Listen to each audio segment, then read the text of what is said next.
In our first step into the world of NextJS middleware, let's start with the basics.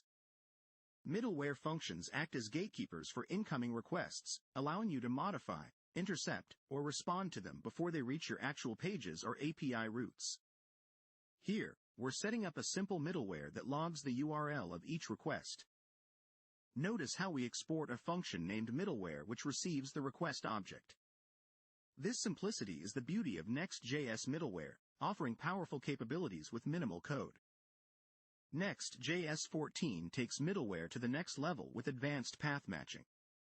By leveraging the matcher configuration, you can pinpoint exactly which paths the middleware should apply to. This feature is particularly useful for larger applications where you want to control the middleware's scope.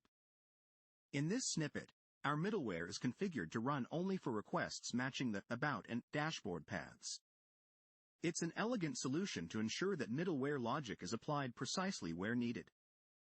Middleware in NextJS 14 isn't just about filtering requests. It's also about dynamic decision-making. In this scene, we're using middleware to deliver content based on a user's geographic location.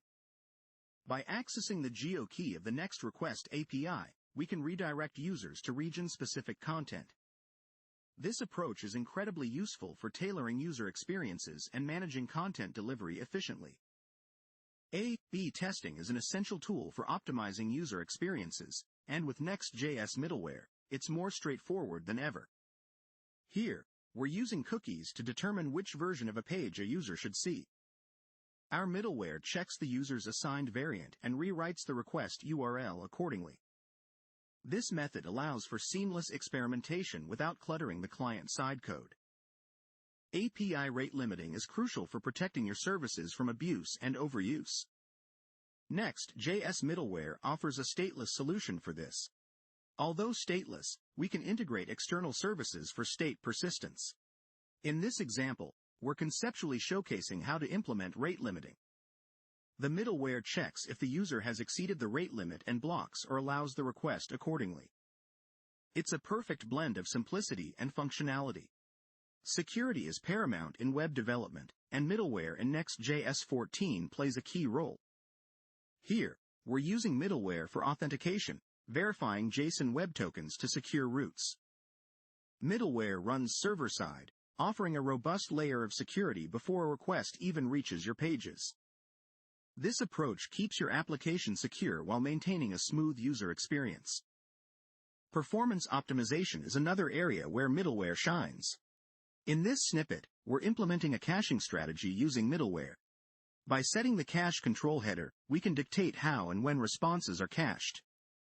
This technique reduces server load and enhances the speed of your application, showcasing middleware's role in not just functionality but also performance optimization. Edge functions in NextJS middleware bring your logic closer to the user, reducing latency. They're like serverless functions, but instead of running on a single server, they operate across multiple servers worldwide. This scene demonstrates a simple edge function. The takeaway here is the remarkable speed and efficiency gains by leveraging the distributed nature of edge functions. Dynamic routing is a cornerstone of modern web applications. NextJS middleware elegantly handles dynamic routes and URL parameters. In this example, we're creating a dynamic API route that responds based on the provided query parameter. This approach allows for flexible and adaptable routing, crucial for building responsive and interactive applications. Finally, let's address some common pitfalls. One frequent mistake is incorrect asynchronous handling. In middleware, especially when dealing with external data sources, it's crucial to manage asynchronous operations correctly. Here we're pointing out a common mistake and its correction, emphasizing the importance of understanding async await patterns in JavaScript. Remember, middleware is powerful, but with great power comes the need for careful implementation.